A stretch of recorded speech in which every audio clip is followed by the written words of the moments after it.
to be able to work less for the government and more for themselves.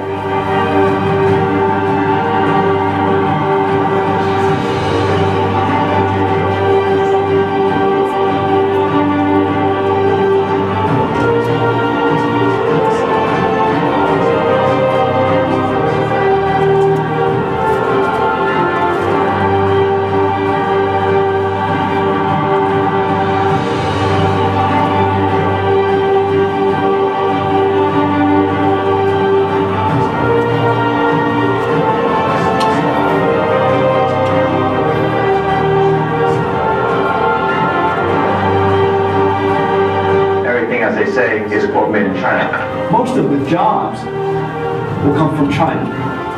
When was the last time you saw a product made in the USA?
Mr. Gorbachev, tear down this wall.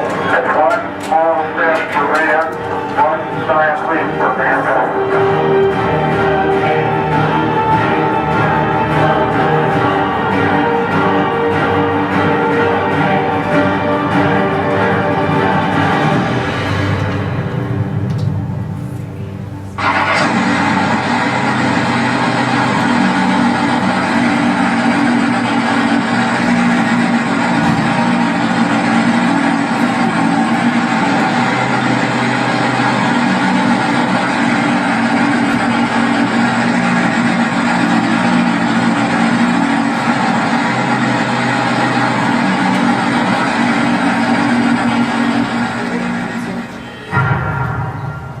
Lights.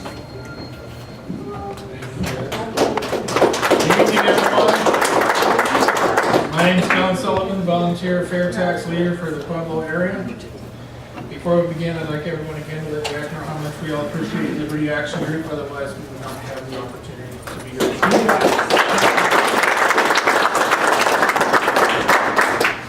Thank you all for coming. It's an awesome turnout. I was hoping for standing room only, but this is a great start. Welcome to the first official Pueblo West FairTax rally.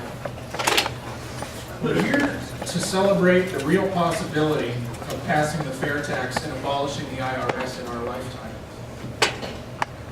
I'm guessing a lot of you are already somewhat familiar with the FairTax, but also some of you have just heard about the FairTax for the first time. But let me tell you, I guarantee we're all here because we are certain that there has to be a better way than dealing with the IRS. Rodney Dangerfield came home from work one day and his wife was standing there with her bags packed. He says, "Is there another man?" She said, "No, but there should be." The FairTax is the better way. It's the only way. Frankly, it's the only thing capable of reversing the IRS killing this country. I know everyone has a lot of questions about why the FairTax is infinitely better than the current tax system. But before I introduce our guest speaker, I'd like to tell a couple of short stories. I'm going to tell these stories in hopes that it would reignite a similar emotion or memory or feeling that you once may have had but has now long since passed. When I was 16, I remember picking up my first paycheck for my first job, Bob's Big Boy, and a good chocolate fudge cake. Anyway, I opened the envelope expecting about $40. I figured I worked about 20 hours at $1.85, minimum wage in California at the time. Well, the amount printed in the pay this amount box was about $10 short, so I went back in and I asked the manager, is this correct? He said yes. So I went home and asked my parents, I earned this much but only got paid this much. What happened to the rest of it? They said, well, that's what the government takes. I remember standing there for a while with my mouth open. A young kid who knew nothing about taxes and even less about government or politics. I remember thinking, why does the government think they're entitled to a part of what I earned? Little did I know that 34 years later, I would be fighting against that very thing, the income tax. Before I moved here to Pueblo, I had never voted, didn't care, didn't think it mattered. This was 2008. My new neighbors, Les and Mary, saw me outside, so they came over and said hi. Invited me over for a barbecue, and eventually, for some reason, we started talking about taxes. Not the most pleasant topic, but we found ourselves deep into the conversation. Remember, up to this point, didn't vote, didn't care. Then Les said, hey, I think I have something you might be interested in. He went over to his desk drawer and started searching around and came back and said, only had 2 left, but have this one. He handed me a little 17-page pamphlet that says, let's abolish the IRS. I remember, I'm embarrassed to say, it sat in my drawer untouched for about a year. Then one day I read it. I was astounded. Memories from over 30 years ago over the frustration and confusion of taxes came flooding back. Finally, a ray of hope. The possibility of the unthinkable. The possibility of repealing the income tax and the IRS. Well, since then, I've been filled with hope and optimism that I can't contain. I can't explain it, and it flows out of me without even trying. I think it's our true nature saying, let's remove these shackles. So yes, sharing with someone what you believe in matters. Shout it from the mountaintop or just hand them a pamphlet. Thank you, Les. I'm forever grateful. That's how it started for me. That's when I began reading and questioning. The more I learned, the more I was convinced that taxing income was not only the wrong way, but according to the definition of freedom, not only violates the Fourth Amendment, but is unconstitutional. Before we continue, I'd like to play for you this thoughtful video. Yes.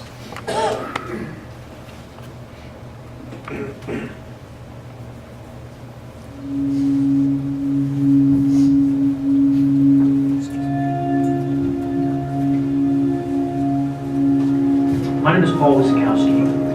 I'm 26 years old, and I love this country.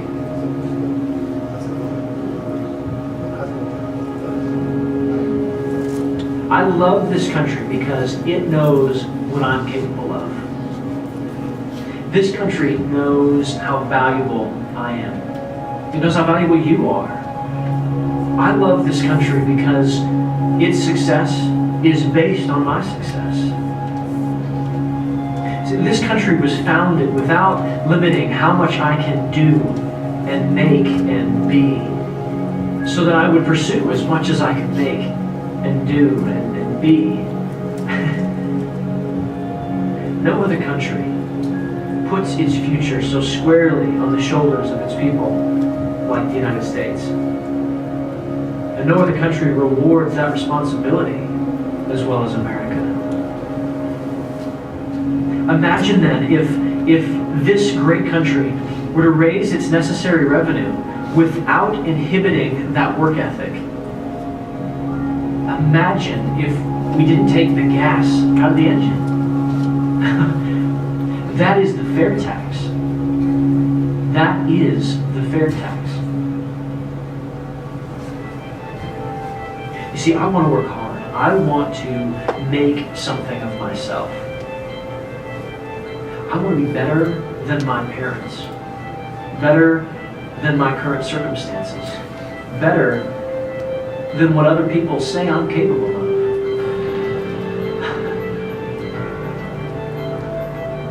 I want to work hard, but I gotta have the tools to do that. I have the resources for that, and that is the heart of the FairTax. What the FairTax means to me is potential restored and ambition rewarded. And by extension, an ever greater nation for the next generation. My name is Paul Wizikowski, and I'm a FairTax supporter.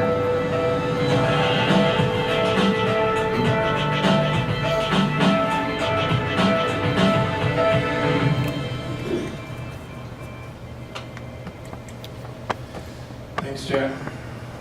Is there any doubt that everyone here tonight has come looking for answers to a better tax system? A way of generating the required revenue for the country that is not confiscatory or punitive. A way that did not label you guilty until proven innocent. Well, as promised, we've been fortunate enough to be able to have as our guest speaker a 20-plus year veteran of the FairTax, a retired tax attorney from Florida, National FairTax Speaker Steve Fittis.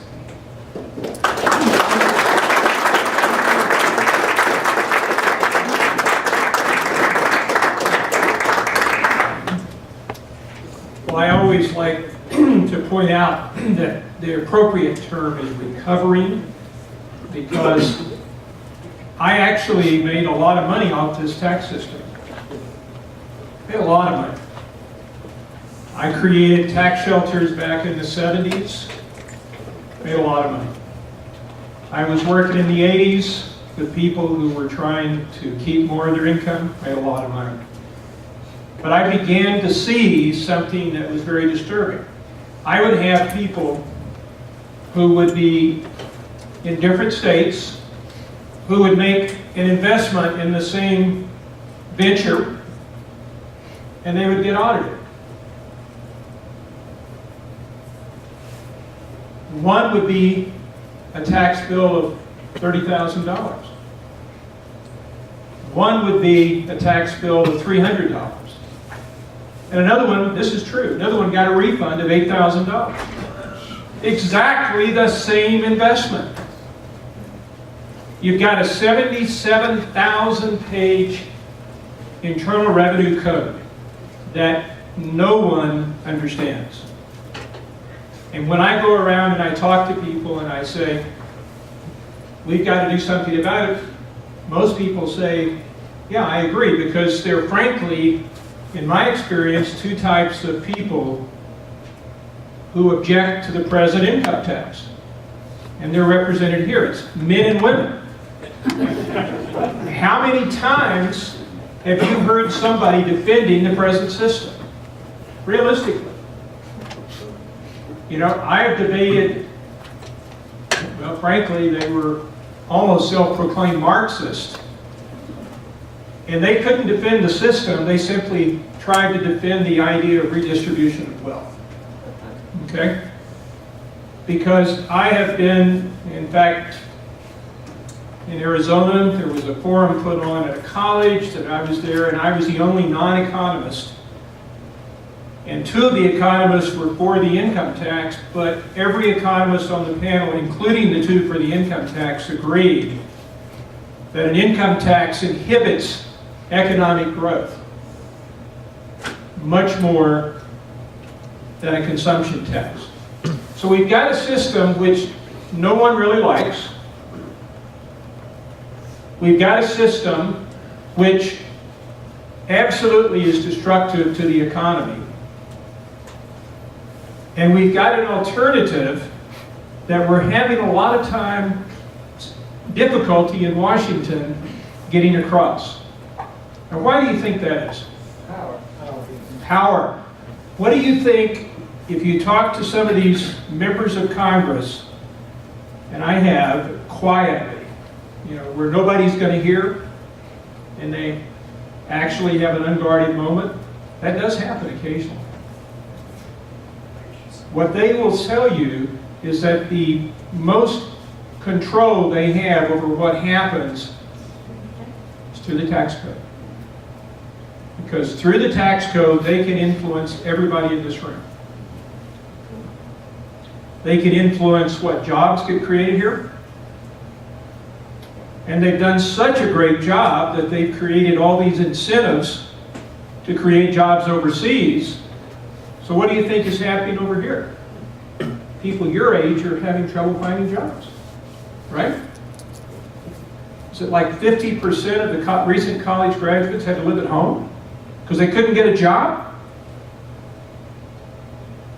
Well, that's not just because you've got somebody in the White House that can't spell economy.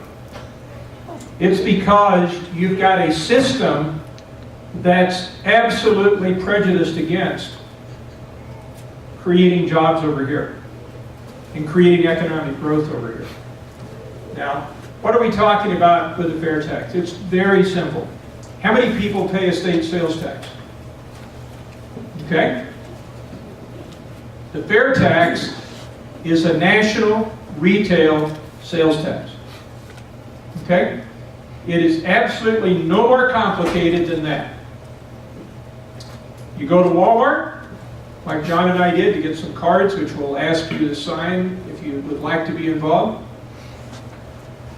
And you go check out, and they add on the sales tax, don't they? Okay? Well, they get a second key, and they'd add on a federal sales tax. Okay? So it's very simple. There is no bookkeeping required for you to do. When you get paid, unlike John, you would receive the whole $40. No deductions for income tax, federal income tax, or for Social Security. Okay? So it's really, really simple, and I don't know that I need to make it any more complicated, because that's really how it works. It's a 23%.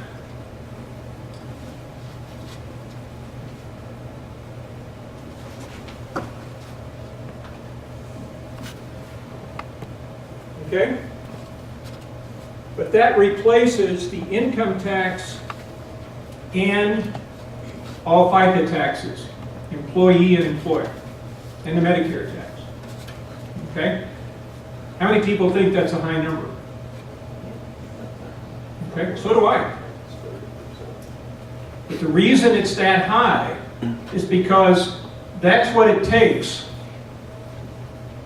to raise the amount of money now being raised by all these other little taxes, the income tax, through Social Security, through the estate and gift tax, and some excise taxes. So one of the things, and I actually had this happen, and it was a member of Congress almost 20 years ago, and he was talking to me, and I finally told him, he wanted to know what we were doing, and we finally got around to it. And I said, well, we're going to take the amount of income that we need to raise to set off what you're doing with the income tax and with the state tax and all, and we're going to make it a retail sales tax. And he says, well, wait a minute, retail? I said, yes. And he literally went white when he realized that people were going to understand the cost of government. Okay? Literally paled. He said, Steve, there'll be a revolt. And I thought to myself, I only hope so. Because what we need to do is we need to be able to hold people accountable to what's happening. And we've got a group of people here who are here because they're active. So rather than me stand up here and lecture and talk to you about all these things, it's a simple idea. How much simpler can it be, folks? Think about it.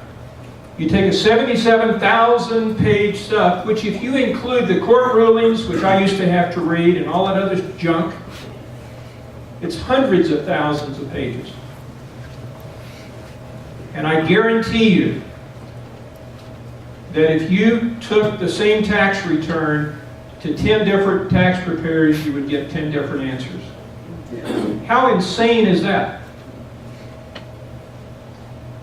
So what I'd like to do is I'd like for you to ask me questions about this that really apply to you or to questions that you feel like other people have been talking about if you're familiar with this. And let's go from there. Yes, sir. 23%, is that Fed? Where does the state come out? State comes on top of that. But let me give you an example to clarify that so you don't get a heart attack right away.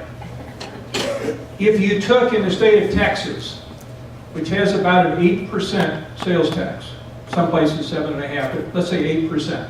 That's the one they used. They don't have an income tax. They fund it off of the sales tax.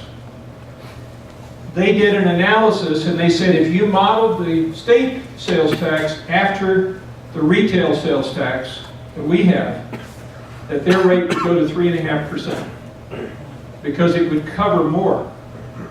Okay?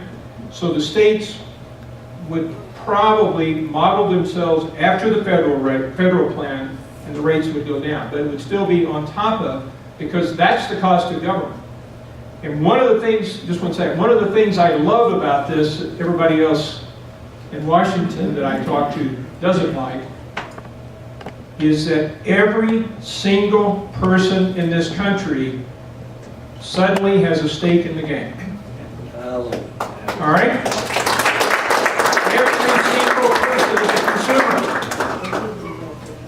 The young people that were here earlier are all going out and buying things. They're going to see the cost of government.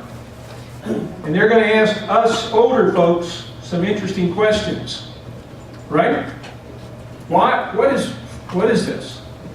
Well, it's because of the waste and the cost of government, but also the spending. Now, you had a question, Becca. You told me you were going to ask it. I have a different question. So, I'm an unemployed person or out of work, whatever you want to call it. And all of the money that I have is in savings. And I've already paid taxes on that savings. It's my personal money that I've earned and saved out of my after-tax money.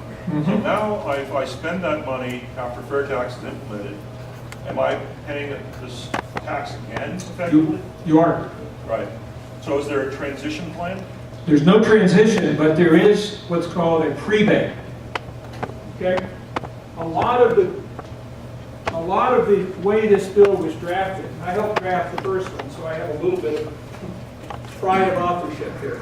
But what we tried to do was make the FairTax a different way of collecting the money, but treat things very similar in their actual effect. Let me give you an example of that.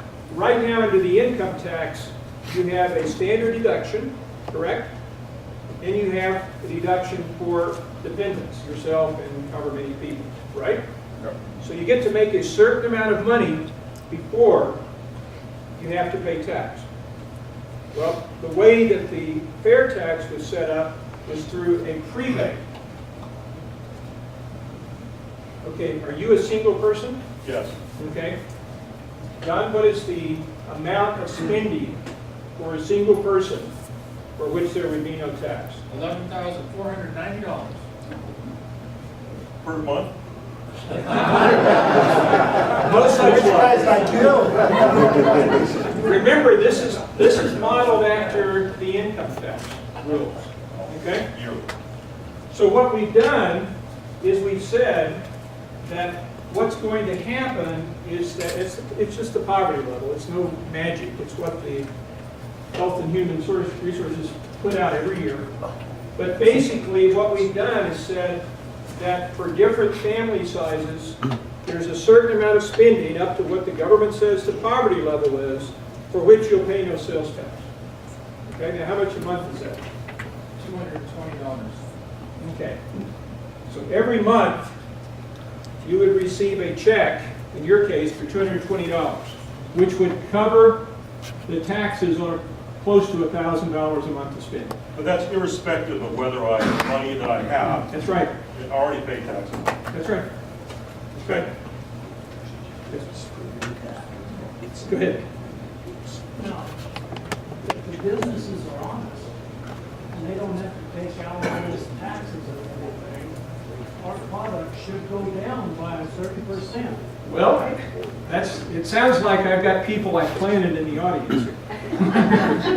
Because the truth is, well, let me back up. Dale Georgian's son is a professor at Harvard. And all of us intuitively knew that if you take and you look at, let's say, a pencil, okay? Look at all the steps that have to go through before you get to the completed pencil. Somebody's got to plant a tree, or they've got to go out and cut it, and they've got to haul it away, and they've got to refine it, and then they've got to make it to where it can be made into a pencil, right? Every step of the way, somebody has to make a profit if they're going to continue, right? And what are the elements of their cost? Rent, transportation, wages, right? Taxes. Because every one of them is going to have to pay FICA. If you're self-employed, it's 15% Social Security. It's still gonna have to do that? Nope, it's gone. Well, that's what I'm talking about. Yeah, so that, All the taxes. they come out. People are all paying, and all the paperwork, and the added people they have to hire to take care of this crap. About $300 billion a year. Our product should be able to go down in price. Well, Jorgensen calculated, he's at Harvard, he calculated that they would go down between 15 and 20%. Yeah. So our taxes, instead of 23%. Could be as low as 3%. Yeah. No, and I think that's true. Now, there are some things that aren't going to happen. Let's just be honest. If I could continue to charge the same rate, I would. Okay? But anything that's competitive, like you take Walmart, if their prices go down 20%, what chance are they going to keep the prices still up? Through competition. It's not going to happen. They're going to come down. Just like cars. You know, there have been some analysis done on the price of a car, and they actually came out at 18-point-something% reduction in the cost of a car if we went to a sales tax. Now, one other thing is what we're going to do with those leeches that have been doing this income tax. Oh, that's We've a... got thousands of people there. Well, We're going to fire them? a good friend of mine who was a congressman who was one of our early supporters said, the best thing for these people is to put them chasing drug dealers because they're good at looking for money. And so let's just move them over. Because actually attrition in the federal government, as in most governments, is enough to, unfortunately, perhaps, but nobody's going to lose their job. They can move over and do other things. All right, Senator. Just a quick question. Now, what about property taxes, that kind of thing? Are they supposed to, will those still be in place? Yes, sir. For the states and so on? Yes, sir. Severance taxes, corporate taxes? Corporate taxes at the federal level are gone. All income taxes, I'm sorry, I didn't make it clear, personal and corporate and business are gone. Along with funding for Social Security through the way it's done now. It's all gone. So it's simple. So you need no people in IRS employees.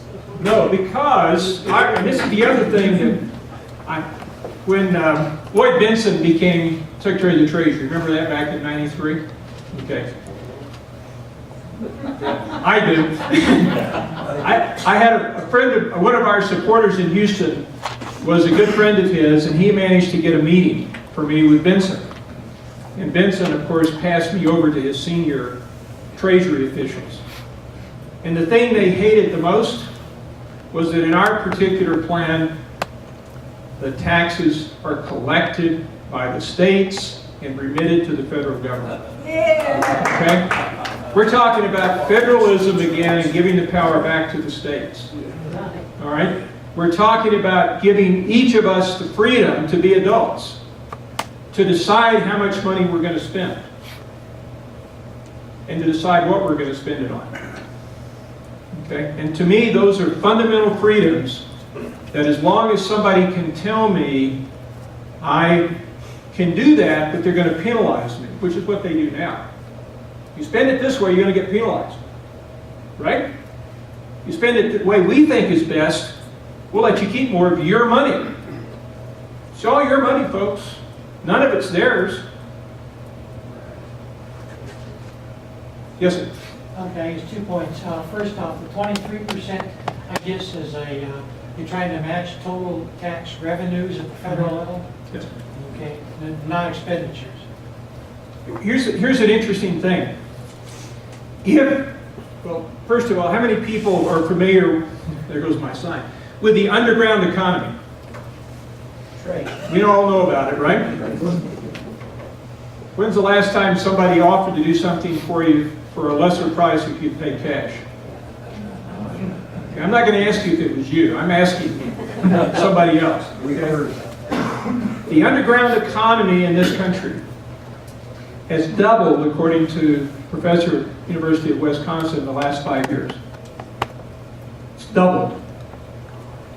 It's estimated, even by the Treasury Department, that if the taxes that should have been paid on the underground economy were paid, what was our deficit last year? Anybody know? Almost $1 trillion. It'd be balanced. That's how much tax revenue is escaping. And it's not like your first reaction is, well, it's that drug dealer, right? Not him at all. It's you and me.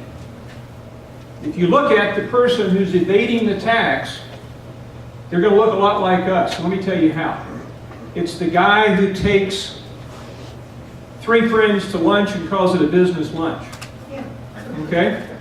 It's the person who buys their car through their business and buys their wife's car through their business. Okay? It's the people who do things in trade. Okay, I'm a lawyer. I got a friend that's a plumber. Well, how easy is it for him to come over and say, well, you know, I need a will. And I say, well, I need to get something fixed over here. All right? That's where most of the evasion in the underground economy is coming from. It isn't the crook. It's the person who has made a decision. It's either my family or it's paying his taxes, and a lot of people, it's really that simple. Yes, sir? What you just described was barter. I'm sorry? You just described barter. If I'd like to trade you for something that I do that you do, vice versa, that's a legal exchange. And it's also legally taxable. You're supposed to, yes sir, you're supposed to report it by federal rules. I used to run into this. Oh yeah. What rule? Yeah, it's in one of those big stacks. No, they actually passed a legislation to attack it. A lot of people don't know about it, and a lot of the evasion is not even intended necessarily. You see what I'm saying? It's so complicated. It's just like you buy something over the internet, you're basically supposed to pay the tax. In most states, yeah, for use tax. But in Colorado, in most states it is. But let me just give you an example of something. How many people feel like the sales tax would be easy to evade? I hear this in DC. They say, well, yeah, but we've got a bad evasion rate now. I say, yeah, you do. And how do you evade the sales tax now? Let's think about it a minute. People tell me, well, we'll evade it. I used to do all these radio shows, and I promise you, there was about a 3-year period, almost every other show, there's some guy that called up and his brother-in-law owned a furniture store, an appliance store, or something. And he said, I'd love it if you put it in, because my brother-in-law will give me that refrigerator, TV, whatever, and he won't charge me any sales tax. Ha, ha, ha. I'll get around it. And I said, that's fine. You've got a great brother-in-law because he's going to pay the tax for you.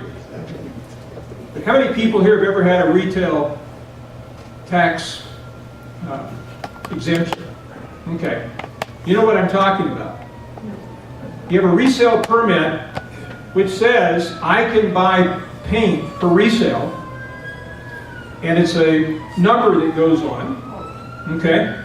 And then you put it in your store, and at the end of the year you have to do a return to say, I either sold this much, in which case I owe this much in tax, okay? Because I'm supposed to collect the tax on it, or I've got an inventory. And there aren't too many people here, but one of the most unpleasant situations is when you get audited by the state for cheating on your resale permit. They really come after you because, and it's easy to find. You either have it in the store or you don't. There's no argument about whether it was a business lunch or if it was, a business trip. It's very simple. And the real key thing is how much, just give me an estimate, somebody. What percent of the state sales taxes are collected by 7% of the merchants? Just an estimate, guess. Right on. 90%. Because of the big box stores, because of the car dealers, because of the boat dealers, because of these things. Okay? And so what that means is that in order to have the 15 to 20% evasion the IRS admits to, it's more like 40. Okay?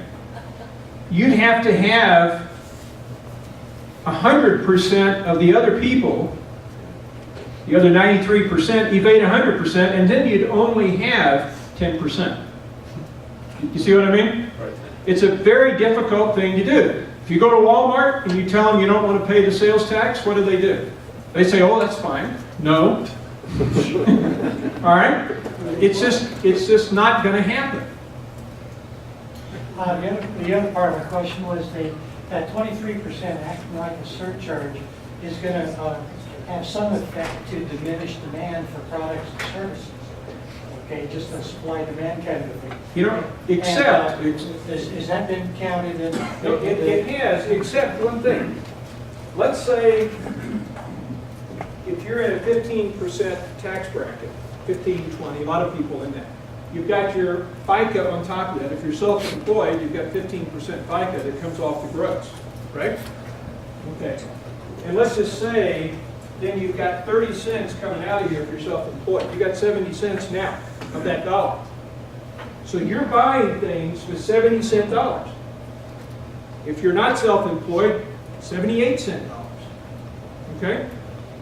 It's the real trick they played on us is they got us thinking that the money we have is the net out of our check. That's the only money we are entitled to. The truth is, under the sales tax, you get $1, and then you go decide to spend. Now let's take another example. Let's say that you and I are going to buy a car. And you're one of those people that says, I want a new car. And I'm one of those people that says, well, I'll get a nice clean used car. You're up. You're going to pay the sales tax and I'm not. Because it's only on new items. What? Only on new items. So if I buy that used car, I'm not going to pay the sales tax. But it's my choice. Under the present system, it doesn't matter. Okay? Yes, ma'am. Does this apply to real estate? It does. So used houses, you would pay no You would tax, not. and a brand new house? You would. And so has there been analysis done then on the banking industry that I would imagine, say, in even numbers, that you would pay $123,000 for you would now pay for $100,000 house. So, But say again, you had nothing down payment, now you're paying interest on the money. well, you are, except, To pay the tax. but it's one of those games, like you see those guys in New York playing with the cards, they're switching things around. That's what's happened to us here. Because what you're doing is you're paying for that house, in most cases, because the deduction for home mortgage for most people doesn't amount to a savings of 30% of what they pay because of the standard deduction. It may only be $500 a year over what you would have gotten if you took a standard deduction. And you're paying for it with 70, 75, 80-cent dollars. You don't have 100 cents to use to pay. So is it going to reduce the cost of that house? Only the new one, it should be cheaper to build. Okay? But in terms of the cost, we're not trying to say that you'll necessarily pay less tax. It's just that it'll be your choice, the way you pay. And it just occurs to me, since the Heritage Center has done, it's noted, it has been noted for years about their tax analysis and how, what is their opinion? Well, the senior economic advisor is one of the guys who helped me write the first bill. So he's a big believer in the FairTax. And Heritage, Jim DeMint, who's now the chairman, was one of our original co-sponsors. They have themselves are playing with a modified consumption tax, which happened before DeMint and Dave Burton got there. But at this point, we're talking. In fact, I'm meeting with them at the end of the month to talk some more. But you've got a situation, again, folks, think about this. When you buy things today, you're paying with 70 to 70, 80, if you're working, 70, 80 cent dollars. With the fair tax, you're paying with 100%, but you've got this other possible advantage. And that is that the price may come down. Does that make sense? You take all these costs out, and you have enough competition, the price is going to come down. It seems to me too that that house new house it would be a double tax because the new house would have already been taxed when they bought the materials and all that stuff. I said there's no transition, but for things in inventory, they would not be subject to the fair tax until people had sold those out. This would only be for starting things after the fair tax started. So your point is correct if we started from there, but if you start from when the fair tax is in place, we should see the cost of that new house be able to be reduced some because the cost of the products and the labor is going to be reduced. Does that make sense? Mm-hmm. Every contractor is going to pay a minimum of 7.5% less in labor costs. And that's a significant amount of money. And so what we've got then is a situation where we are trying to make a simple system to collect the money that's needed. Because what happens if we don't do this? Somebody give me an idea, and I'm going to, for the ladies that said they were Democrats, I'm going to tell you what a conversation I had with a leading Democrat about this. Percentages are going to go up on how much we pay, depending on how much we pay. Well, let's look at what potentially is happening right now. We are going to have, if we're lucky, and they're projecting what, about a $650 billion deficit this year. That's if we're really lucky. Okay. It was supposed to be 800 billion, but now they're thinking maybe 650 to 700. Okay. How much longer? A lot of you in this room are in my age range. You remember what happened in the 70s? High inflation, right? What caused inflation? Too many dollars. Too many dollars, right? What's happening today? Way too many dollars. All right, I'll just yell. What's happening today is we got too many dollars. How many people are as amazed as I am that we haven't had more inflation yet? Yeah. Okay, now let's take somebody who's on Social Security.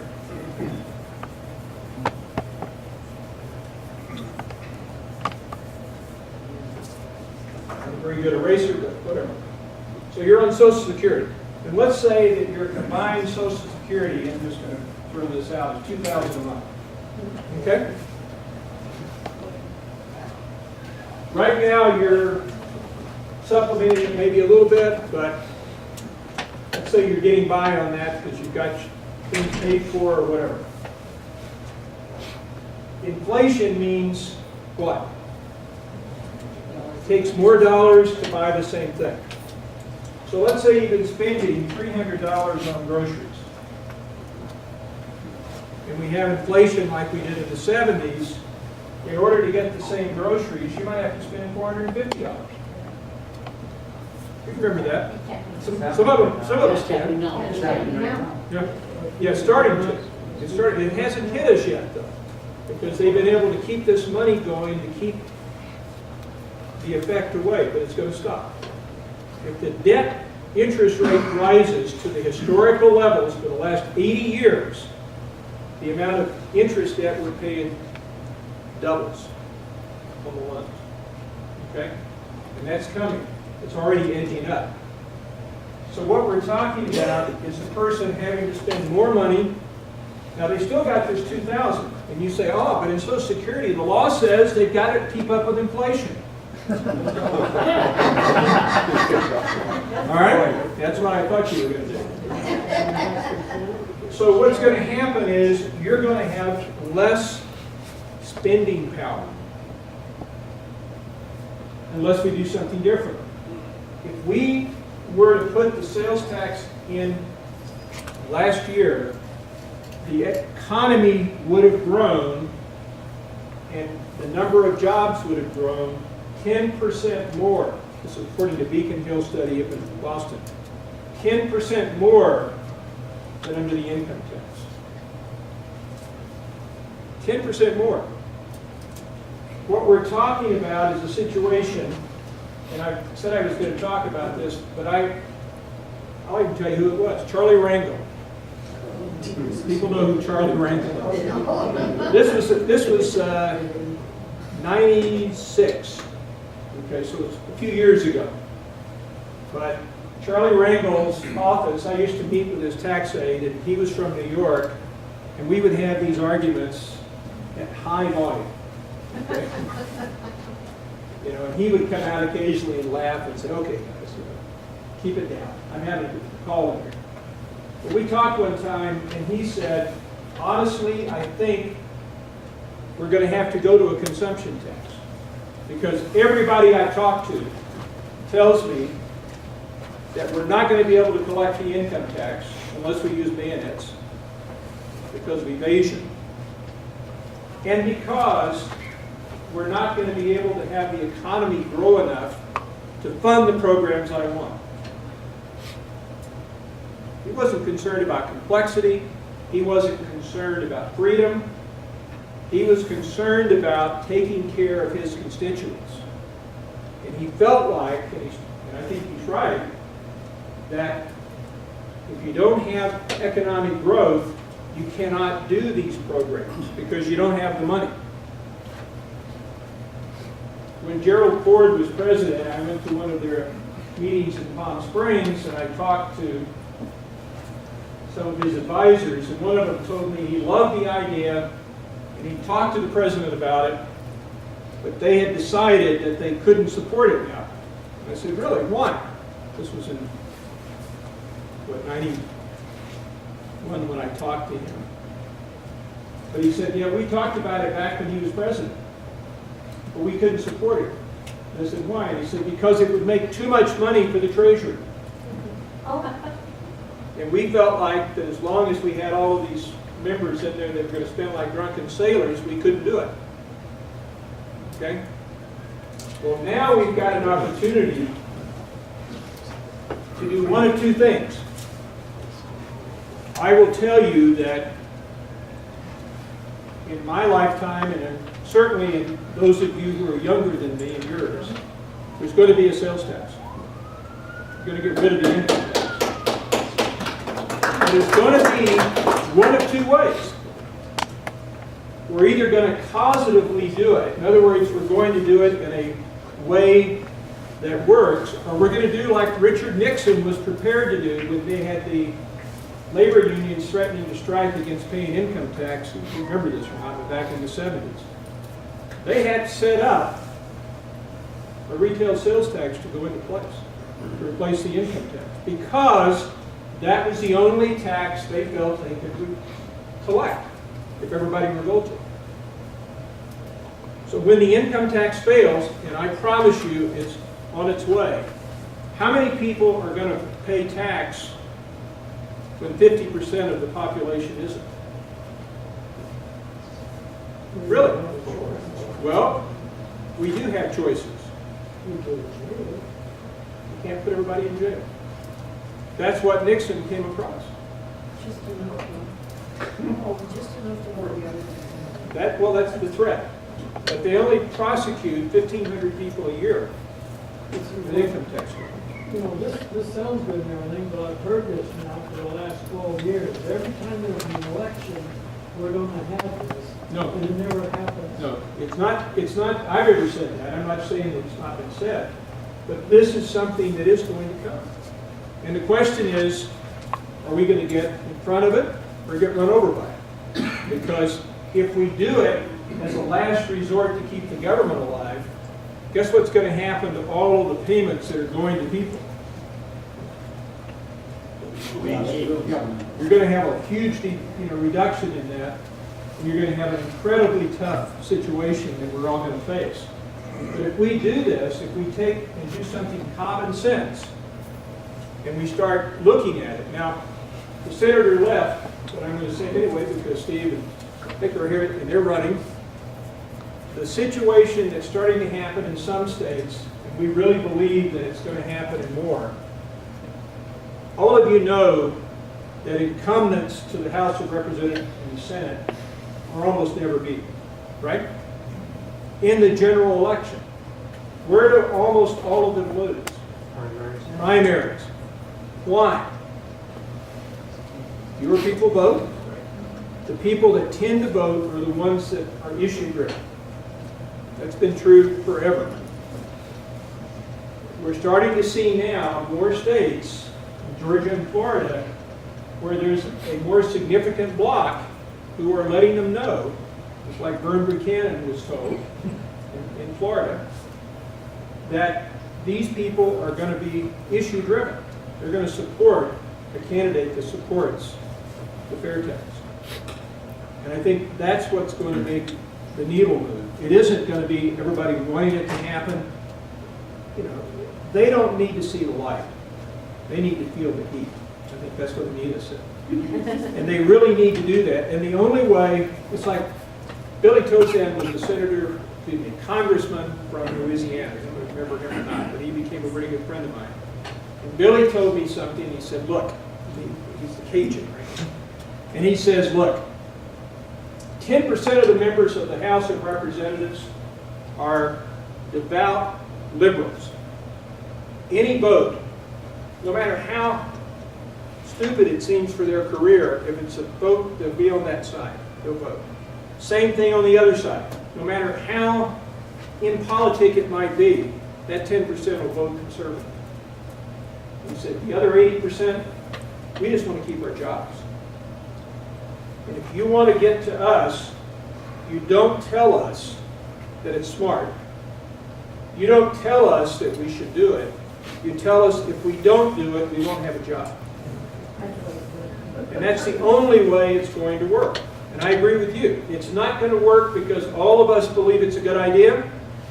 It's only going to work if we go to the House of Representatives and the Senate and we let them know that they might have their job at risk because we are issue-driven enough that we may get rid of you if you don't support this. And it is having an effect. There are districts in Georgia, for example, where they don't run if they don't come out for the FairTax. There are districts in Florida where that is true. There's districts in Texas where that is true. Ask Kevin Brady. Okay? So it is starting to happen. It's just not enough yet. But we've got 72 co-sponsors in the House. Yes? How is the Obamacare penalties going to be collected if the income tax is raised? Remember, it's an administrative function. The IRS is the designated party now, and they're allowed to use the income tax returns and all that. What's going to happen is they're going to have to find another way of collecting it. All right? What a shame. All right? I mean, but honestly, the way it would probably work, through the prebate. In other words, if you got penalized, your prebate would be reduced. Does that make sense? That's the simplest way. That's the least bureaucratic way, and that's probably what they would do. Yes, sir? There's a high percentage of people who don't pay tax at all, right? Under the present system, yes.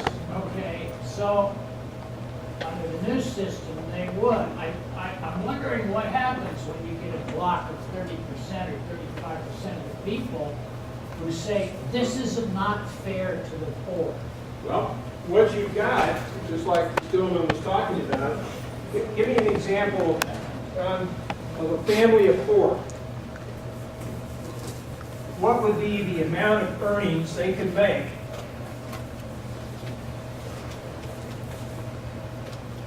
and not, I mean, spending that they could have and not pay fair tax? 40,000. $39,060.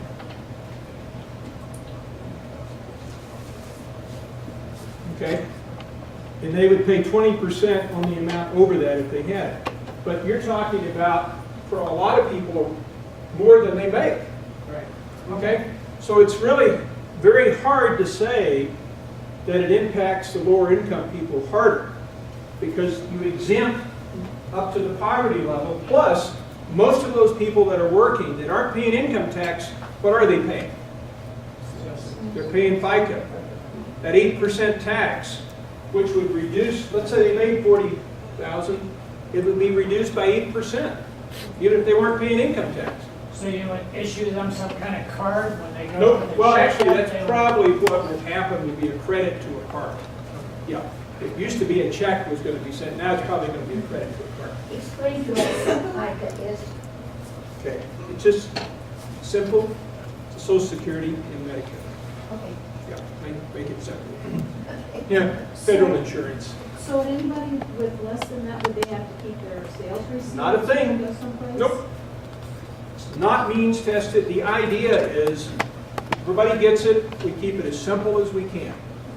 There will be people who will get this who might spend $12,000. Okay, how much a month is it? $749. Okay, if that's all they spend a month, then everything they have is free. Yeah, but how do you keep the numbers? Who's gonna? No, just you file. It's like You keep your sales tax? no, ma'am. My family size is husband and wife, or husband and wife and 2 kids. Well, yeah, I know that, but who, I mean, I go to Walmart You and get spend $20. How do I say, okay, I Well- spent $20, but I didn't? You have a I card. never- And what used to happen in the original bills, we sent you a check, direct deposit. But how This did you amount of notice money, sending a check? How did you notice send me a check? because you had filed and said, here's my family size, So everybody gets a check, no matter who they are? documented, meaning valid social security numbers.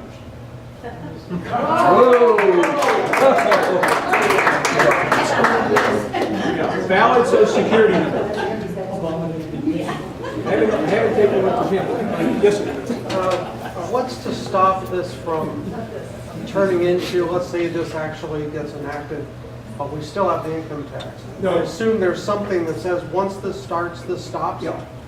Yeah, we cannot do this if we still have an income tax in the bill. Now, Bill Clinton, after I met with Benson, remember I told you about that meeting? I don't know, 6 weeks later, Bill Clinton is in Cape Cod, and he floats out this idea of a 7% retail sales tax on top of the income tax. Yeah, which fortunately got blown away. But that's what they would try to do. So we try to get it, and we have concomitant with this a bill, a resolution, to enter an amendment to the Constitution, which would repeal the ability of Congress, except in times of actual declared war, to impose a tax on income.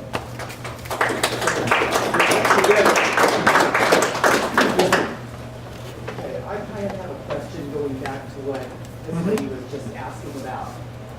So, I think I follow you, and I think I see where she got lost. So let me see if I got it right. All right. Okay, so you've got a family of 4, you make $39,000 a year or less. No. Let's assume that you can spend up to this amount and have no tax. Just think about it. You can make 100,000, or you could make 20. Okay. But you can spend up to this amount. Okay. So that amount of spending is not subject to tax, which means that most people are going to cover their basic needs. Okay, but where did the $749 come from then? This is the amount of tax, if you broke this into monthly amounts, like Okay. $3,300 a month or whatever it would be. This is what the tax would be on that amount. So you're getting the tax credited to you at the first of the month, and you use that money to pay the tax on purchases up to like $3,300 a month. Okay, so like I'm gonna have some type of a credit or debit card or Yeah. something, and they're going to issue me a credit on that $749 every month for me to go ahead and You spend. can use that all up in your first amount you spend, And then, or not. and then whatever else I spend out of my income is then going to Be on top, yeah. Alex. Alex. Right, exactly. And then you Go ahead. can touch your hand. We, just out of curiosity, what kind of mechanism does the implementation of the FairTax, what kind of mechanism, being that we're going to abolish the IRS, how does the feds get this 23% of every dollar? It's collected by the states. Okay. All right? When you think about it right now, you have 45 states that have a state sales tax. They already collected. They get paid. How many people get paid for collecting the income taxes to the federal government in the room? Okay. Under the FairTax bill, the merchant who collects the sales tax for the federal government from your purchase or mine, he gets a little tiny piece of that, which should cover his cost. The states get paid to collect the tax for the federal government. But the money is remitted, the state sales tax and the federal sales tax, to the states, and they also are in charge of enforcing it, because it's the same basic things being taxed. So we eliminated entire bureaucracy, and we give some, I think, some substantial power back to the states.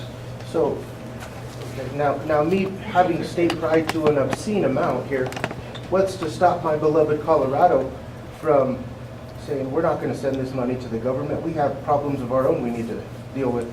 I guess the government's going to have to persuade Colorado. Wouldn't that be a change? Yes, ma'am. 23%. What guarantee is it that that is going to stay 23%? You. What? You're the only guarantee. But the difference is, how many people know that we had, I think it was 31 tax increases on January 1? This year? This year. Yeah. A lot of exemptions and tax breaks expired. They weren't renewed. Most of us didn't know that. Okay? How many people are going to know if they raise the rate from 23 to 24%? There's not anybody who consumes from the smallest to the oldest that isn't going to know. So how are they going to get away with it? They're going to get away with it if everybody just lays back and lets them do it, right? But there's no excuse. Now, one of the things that's a really interesting thing to me is we're getting back to who is in charge. Right now, you've got people who promise that they're going to lower taxes, right? How do you hold them accountable? You can't. It's impossible. With a state sales tax and a federal sales tax, if they say they're going to lower taxes, how do you hold them accountable? You say, well, it was 23%. It's 23% today. You didn't do it. Right? Recall. There's no way you can hide. Yeah, you can recall. There's no way you can hide. And that's the beauty, I think, of this whole system. It is transparent. Not only is it a better economic system, not only does it do better in terms of making us competitive, bringing jobs back, saving all those billions of dollars of wasted time and effort, but it also allows us to get on top of a system that's been hidden from us, and to really hold people accountable for what's happening. Because if we need to bring up to raise more money, they're going to have to show us. They can't hide it. It's there. If we make smaller government, that's gonna be down. Well, there have been a number of studies. Now, granted, the last study that was really done well was before Bush and Obama shot everything up so high. But that study projected that if the FairTax had been in, assuming the 90s kind of spending, even with Clinton's deficit there, that I think it was 10 years, the rate could come down to 14% at normal growth of spending. The reason? The economy was that much bigger. Does that make sense? If your pie gets larger, the same percentage raises more money. Remember what I told you about Ford's advisors? John Sudoku someone told me that. Was if you have more money coming, more growth in the economy, and you keep the rate the same, you're going to have more money coming into D.C. So now we can come back and we can tell our elected officials, wait a minute, let's bring the rate down. And they're going to either say yes or no, and if they say no, what do you want to do to them? You want to bring somebody in that'll say yes, right? Unless you believe that it's fine for Washington to spend your money that way. Nope. And if you do, then that's fine. Would this be monitored and administered by the legislature? I mean, who would be in charge of monitoring this, putting this out and saying, we need another percent or we're going to Oh, well, that's Congress. reduce by? Congress is the only one that's going to affect the rate. Yes. Okay, Congress, right. Yeah. Yes, ma'am. Can you speak to the administration of this? I'm missing something. Sure. So, we're gonna receive these Rebates. rebates based on a household, Yes, ma'am. based on us filing a form with some Social Security. bureaucracy. Social Security. So we file with Social Security, and we say we're in a household of one, and it's based on an $11,000 figure. We say we're living with, it's based on family, it's based on It's how many based on people the in the household. size of the family. Yes, ma'am. Married couple, single person and children, all those variables are in there. And is there going to be some cheating? Absolutely. Okay? Absolutely. There are going to be people who try to fudge and cheat and do that. Name your dollar. Hmm? Name your dollar. Yeah. And so that's going to happen. But it's just that see, people say, well, it's not a perfect system. I'm saying, yeah, it's not perfect. But compare it to what we have. And don't let the perfect be the enemy of the good. If it's better, then accept the fact that it's better. There has never been a tax that was perfect. Why? Because that means somebody is taking something from you. Right? Almost always without your permission. Okay. This is just, I think, all things considered, a better way to do it. All right. Do you have any numbers on currently how much money is being sent back as tax? I don't know if it's credits or what, to illegal aliens or people who may not be citizens who are getting rebates on their taxes for children that live in other countries that aren't even their children. I have seen it. Yeah, I've seen a number of different things. It's in the billions. Yeah. But I don't know which of these. I mean, there are different assumptions that they make. So one study was 70, 80 billion. One was a lot less. It depends on the assumptions they make. Right. How So they do this it. would eliminate that. Totally whole gone. problem. Right. Totally gone. And those people who come here would contribute to the economy directly because they would make purchases and they would spend and they would pay tax. Okay? If they go to Walmart and they say, no, I'm a illegal alien, I shouldn't have to pay the tax. Guess what? Okay? Yes, sir. With a simple way to explain the rebate, I think a few people maybe are a little bit confused, is if you're living, have a valid social security number, you're entitled to one rebate from that. Yes. That's it. That's it. should have been up here. Okay, all right. With the law that the corporations that money against the huge taxes, have y'all done any studies on how city jobs are coming back to the United States? Let's talk about that. What do you think? The answer is yes. Okay. That's why Beacon Hill said that you would increase the number of jobs in the first year by 10%, and by the 10th year it would be almost 40%. The thing that, how many people started a business? Okay. What did you need to start a business? Capital, right? Okay. Right now, if you try to save money to start your business, what percentage of the dollar goes to savings? Remember what I was saying before? You're playing with maybe 75% dollars, maybe 70%, depending on your tax bracket, right? So you've got a problem here. You put it in the bank, and what happens? You try to make interest, right? What happens to the interest you make? You get taxed again. All right? So, under the FairTax, you put $1 in the bank, you don't pay any tax on the earnings. So you help get some capital. But let's do something a little different. As you were talking about some of the Caribbeans, the tax havens, and in my former life, I spent a lot of time in the tax havens. Okay? And this was back when it was totally legal, folks. Okay? And what happens is that people were making decisions, and they are today, based on tax consequences.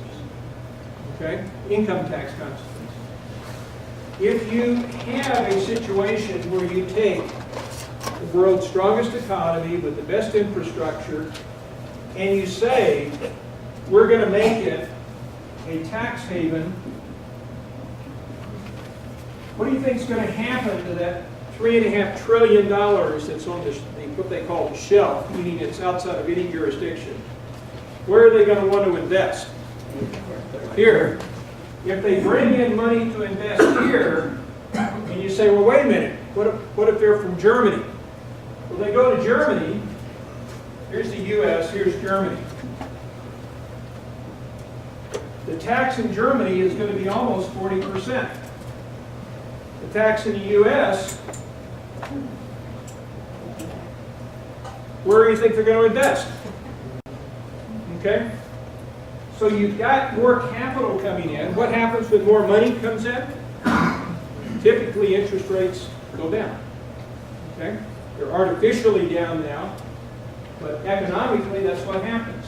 And so what you have is a lot more capital, and the thing that drives wages, everybody's interested in more wages, right? Productivity. What typically drives productivity? Capital. Being able to get that better machinery, being able to get that better software. Okay? So we're making this U.S. to be a magnet for investment because people get rewarded. We're making it to be a magnet for investment because when you save up to buy that house, you're saving it with 100 cent dollars, not 75 cent dollars. Plus, you're not getting penalized for savings. I don't know about you, but when I grew up, we were told, I wasn't given a choice. When I got I guess I got my first check when I was 13. I had to give it to my dad. He gave me back 30% of it. That was my allowance. The rest of it went in the bank. Because we were supposed to be saving for college, we were supposed to be saving money. Right? We were supposed to work hard. Just like that kid in the video said. What happens when you work hard? Under the income tax. You get punished. You know, I can't tell you how many union meetings that I've been to where one of the things they talked about was the problem with some of these jobs was that they made you work too much overtime and their taxes went up a lot more than it was worth. What a crazy system that punishes work. We should be rewarding work. We should be rewarding savings. Those are the things that built this country. And ironically, if you go back to the Constitution, Article 2, Section 8, besides imposts and duties, what tax did they say was okay? Excise tax. What is a sales tax? It's an excise tax. It goes on top of what you're buying. And it wasn't until we got into all of this, actually Theodore Roosevelt started it, but then through Wilson, that we got an income tax. And what we're talking about is a tax system that's fair, because you make the choices, you decide, and it's also much better for the economy. Yes, sir? So we have to repeal the 16th amendment or rewrite it at least. And so would you see us doing an Article 5 convention or legislature-based? Legislature. That's what I'm expecting. So what work needs to be done to get that to happen? It's happening right now. There's a resolution, Bridenstine, Congressman Bridenstine's got one, and there are, I think, 30 co-sponsors right now. We're starting to get some speed to repeal the 16th Amendment. So let's say it makes it through the federal level. What happens in the states? The states have to ratify. That's up to us. You're talking about the U.S. coming back to Germany. What if a German company wanted to come Same thing. On capital, it's only on retail sales. They're going to hate us for a lot of reasons. Let me tell you why. They're going to hate us because right now, the way the income tax is set up, we are the only major country in the world that rewards imports from other countries and punishes our exports. Yeah. You understand that? And it's really pretty simple. The way the income tax is set up is not only do you get rewarded for keeping money out of the country, you all heard about that, Apple, and all these liberal companies that have all this money out of the country, and they're not apologizing for it. They're doing nothing wrong. That's the way the income tax is set up. They shouldn't apologize. That's what the rules are. But right now, if you have something that costs $1, let's say in France, and let's say here, okay? When we send that product to France, it goes across the ocean at $1, and what do the French do? Well, actually, in most of these countries, we don't really have a tariff, but they have a consumption tax. It's about 20%. So it becomes $1.20 in France. Okay? Is that the VAT tax? Yes. And it's competing with a product that's $1. Now, when it comes back from France, what they do is they take their $1 product and they say there's 20% tax in it, so we're going to take 20 cents out. So it comes over here at 80 cents. And you would think, in our infinite wisdom, that we would balance it out, right? We would charge a tax on the import. You got to be brain dead, folks. I used to do this. You got to be brain dead to pay a tax on imports, and they don't. They pay just enough to say we paid a tax, but all the profits are kept offshore because our system allows it. Now think about what happens with a sales tax. Our product that costs $1 is probably going to cost 80 cents. So it goes over there at 80 cents, which gets 20% added on, and now it competes on a regular equal basis with their product. But look what happens here. Their product comes over here at 80 cents, and when you buy it, we got to collect a 23% sales tax. So we've evened and leveled the playing field. It's just logical. How could it be the other way? I don't know. Honestly, don't know. But that's the way the income tax system has been set up. And when we tried to change it, this is, I don't know what you want to call it, but I won't say what I call it. But the General Agreement of Tariffs and Trade is an agreement that all the industrialized countries have signed. We went to them about 5 years ago and said, look, this isn't fair. We should be able to work out some kind of a reduction or a tax over here. They said, absolutely not. It's not a consumption tax. It's an income tax. And we go, oh, okay. So this thing continues. So we address one of the big problems of why jobs are going overseas. Because we allow people to not only get more capital, but we allow them to compete on a more easy basis. I had a question, okay. Would you explain to me how the 14th or the 16th Amendment applies to me? How it applies? That's probably a loaded question. Basically, it applies to you because the courts have said that they're going to enforce the income tax against individuals. That's the only thing I can tell you. Why was the 16th Amendment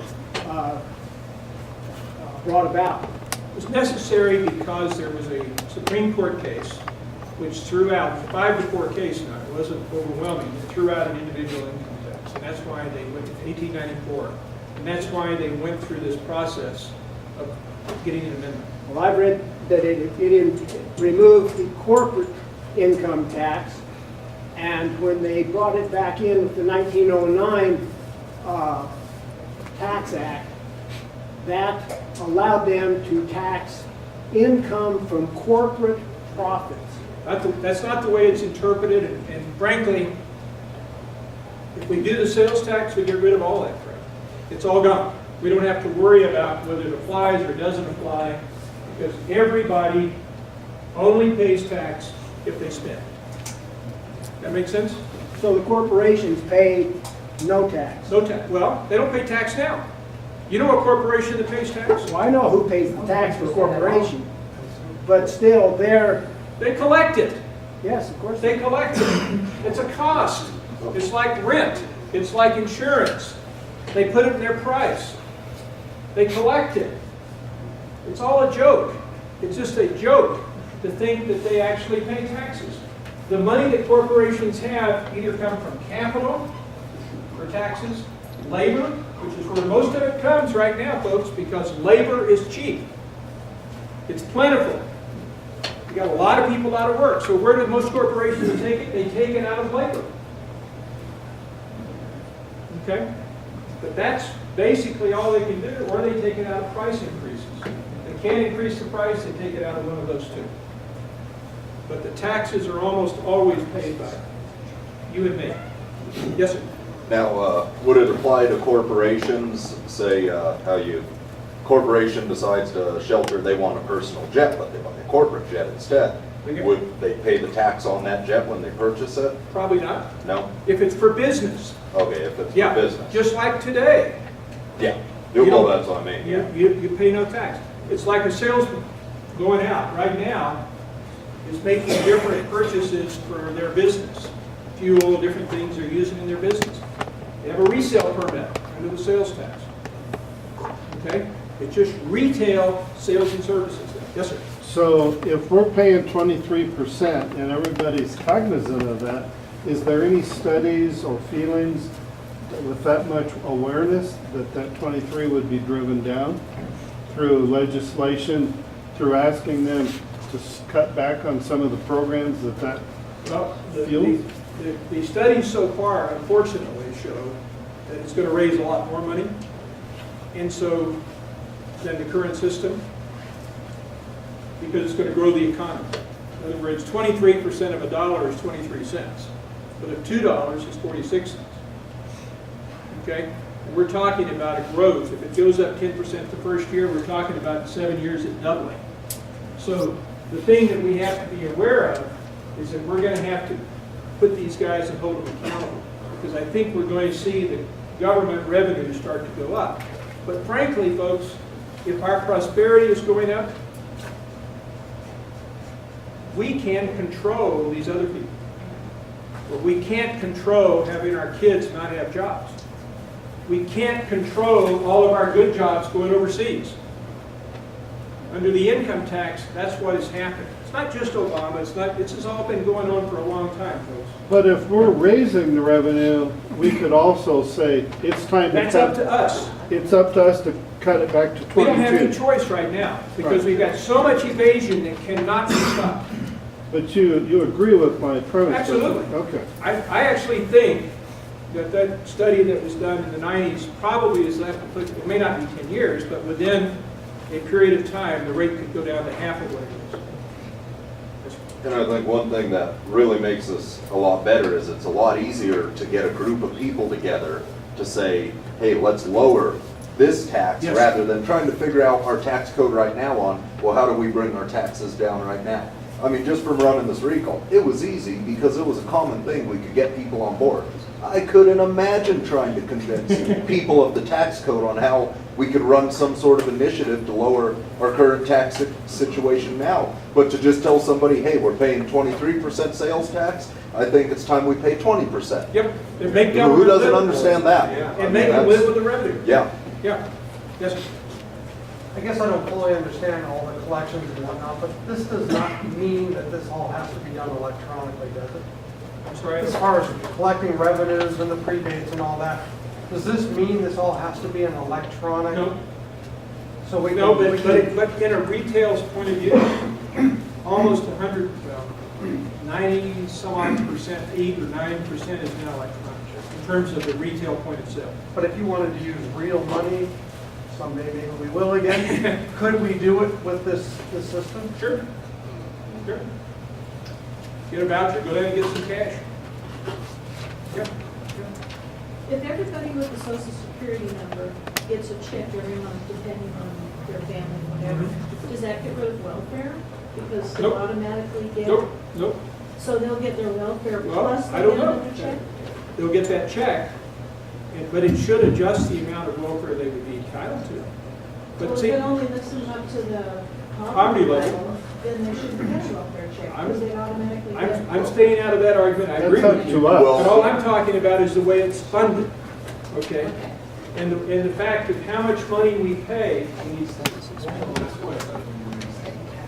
Go ahead and ask me the last question. Oh,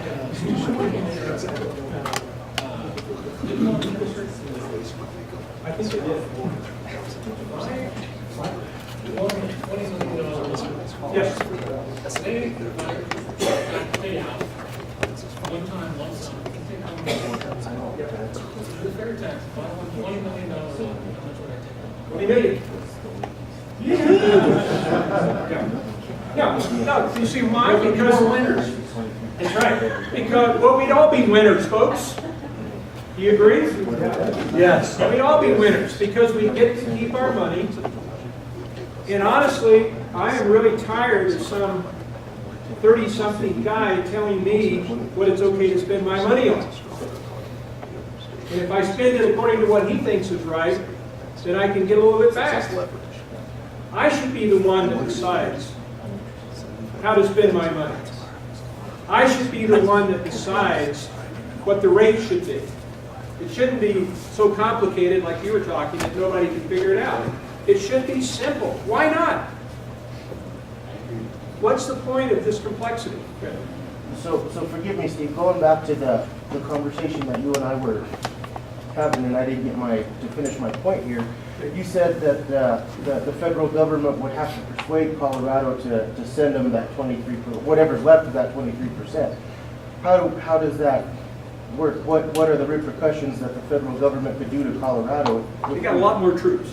Realistically, That's what I just said, right, Jones? Yeah, realistically, what has to happen is we have to have a partnership. Now, they could bypass Colorado. They could have California start collecting. It could be done, okay? They could have Oregon start collecting. It doesn't have to be Colorado, but in truth, my idea behind this is let's just keep the bureaucracies down. We've already got one that collects the state. Let them collect the federal. It's simple. It's another keystroke at the cash register. They've got the same resale permits. I mean, we're talking, why do we have to have it complicated? The point that I'm trying to make is with 23% of every dollar, Colorado could fix a lot of problems that we face here. Only once. Only once. Yes, just to throw a wrench in the whole thing, what's the deal with Bitcoin in this particular? Bitcoin? I haven't really looked at that. That's a good question. It's a very good question. And truthfully, that's, internet. That's where it's going to go.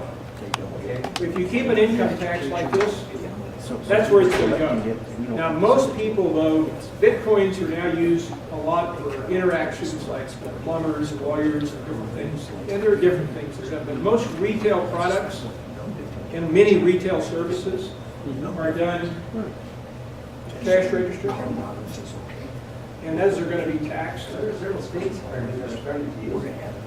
So I think most of it's being driven by the idea of getting around the income tax like everybody else is doing. Yeah, because everybody else is evading, why not me? All right, and that's what's going to kill the income tax. And John and I were talking, we were coming over. A lot of people say the income tax, oh, it's been around since 1913, it's 100 years old, it's going to be forever before it finally goes. And I'll just tell you this, and then I'm going to let John speak, because I think I'm over my time. In 1985, I was in Germany. I had dinner with these people, and they were talking, and this one guy was a big banker and some other people. And he was telling me that he was a good friend of the government people and all that, and he said that he was comfortable that the Berlin Wall was going to come down and that Germany would be reunited. He said, but unfortunately it will not be in my lifetime, but I believe it'll be in my children's lifetime. What happened 4 years later? Okay, this is a hollow system, folks. It's being kept together by gumsh, and that's about it. And it's going to change because so many of us right now are unhappy about paying the freight for the guy that's not paid. And a lot of people are going to go away. So let's get in front of it. Let's go to a sane system.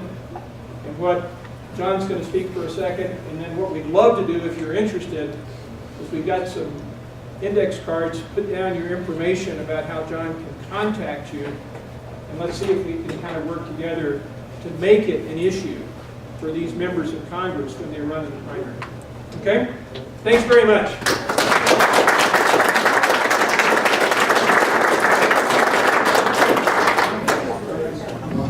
Thank you, Steve Hayes. I'll bet a lot of you right now are thinking, man, this could work. Pretty exciting. I want you to take that inspiration and turn it into motivation. All right? You need to stand up, look around, say, you know what, enough's enough. Say to yourself, I'm no longer going to sit and watch my freedoms continue to be slowly eroded away. All right? Here's a quote by a gal named Margaret Mead. Never doubt this small group of thoughtful, committed citizens can change the world. Indeed, it's the only thing that ever has. We're here tonight supported by hundreds of other FairTax leaders feeling the support of millions of Americans already fighting for the FairTax. I'm here tonight to announce to everyone here and everyone that hears this message that I know what our country's underlying problem is. The problem slowly killing America is the IRS. A cancer that's been growing and sinking its fingers deeper into our lives, into our personal lives for the last 100 years. As you all know, this year marks the 100th anniversary of the IRS, February 3rd, 1913. I'm not celebrating. I read somewhere that the IRS is the only organization in America that can come seize everything you have and even throw you in jail without a court order or police intervention if they feel like it. I don't doubt it.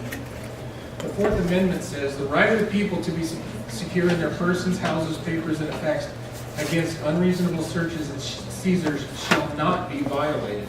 Well, the IRS violates this every day. They're in the business of violating our freedoms. But I have good news. What if I told you there's a way to guarantee you would never hear from or ever have to think about the IRS ever again? And the answer is the FairTax. Can you imagine life without the FairTax? I mean, really? I'd say it's going to take some training. What percent of your life decisions right now are based on tax implications and tax filing deadlines? We've all grown up fearing the IRS along with the 4 or 5 generations before us. The fear of the IRS has been beaten into us. It's the way it is and the way it will always be, right? Remember that good news I told you about the FairTax? It's called House Bill H.R. 25, and it's real, and it's here. A law that will, when passed through companion legislation, abolish the IRS. A law that would see the largest shift of governmental power back to the people in the history of the United States. United States. 100 years of intimidation and abuse stopped in its tracks. As Steve said, November 18th of last year, Congressman Jim Bridenstine of Oklahoma introduced a bill in the House of Representatives to repeal the 16th Amendment. Great, let's do that first. The real possibility of abolishing the IRS in our lifetime. What an incredible and uplifting feeling that is, don't you agree? 4 billion words of tax code gone. Receipts, deductions, itemization. Tax rates, loopholes, penalties, and interest. Deadlines, collections, audits, demand for payment, levies, confiscation. All gone forever. Replaced with one voluntary purchase tax called the FairTax. Ask yourself, if I had an opportunity to vote the IRS out of existence, and out of my life, and out of the life of my business forever, would I? Well, of course we would. This is that time. Will Rogers once said, the difference between death and taxes is death doesn't get worse every time Congress meets. Liberty and the IRS cannot coexist. And tyranny succeeds when good people do nothing. Let's remove the IRS boot off the throat of America. Not 67,000 pages. 133 pages. Simple, fair, embraces the Constitution and all the freedoms within it. I invite you to take home all the information I've put together, laid on the table. Take as many as you like. I've got pre-addressed postcards to our representatives, which is signed and mailed. I have a few shirts and banners as well. Put a bumper sticker on your car. Please take as many as you like, pass them out to friends. I guarantee, once you learn what the FairTax is, and how it is truly capable of fixing our broken tax system, you'll be filled with hope as I have. So get informed, support the one bill that would reverse the economic stagnation the IRS has created. A bill that will abolish the IRS and turbocharge America's economy overnight. The FairTax is a win-win and win some more. There is no downside. In closing, I'd like to take just a minute to ask everyone listening tonight to look back over your life, growing up in the land of the free, to ask yourself, do we live in true freedom? True freedom is freedom to choose all things, correct? From left to right, high to low. Freedom doesn't go part way. And true freedom has no exceptions and no boundaries. Here's Webster's definition of freedom. The quality or state of being exempt or released unusually from something onerous.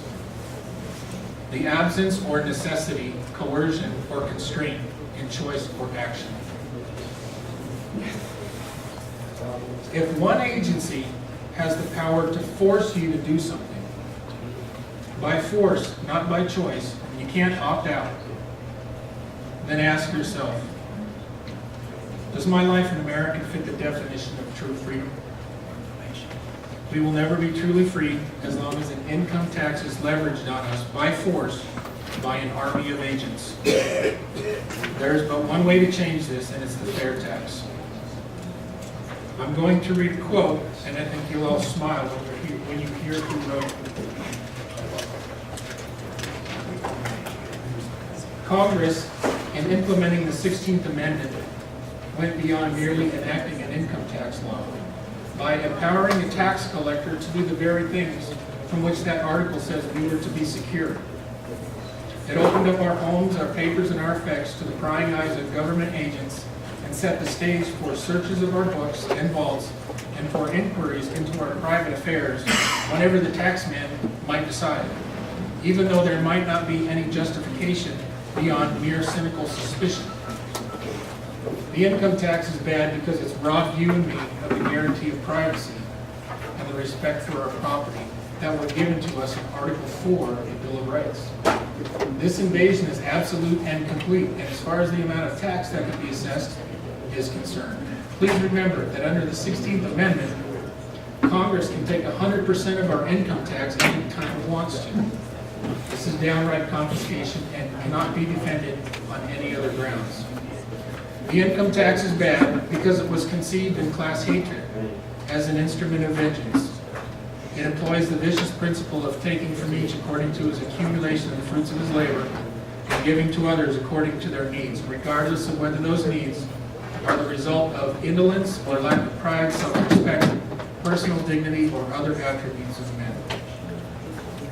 The income tax is fulfilling the Marxist prophecy that the surest way to destroy a capitalistic society is by steeply graduated taxes on income and heavy levies upon the estates of people when they die.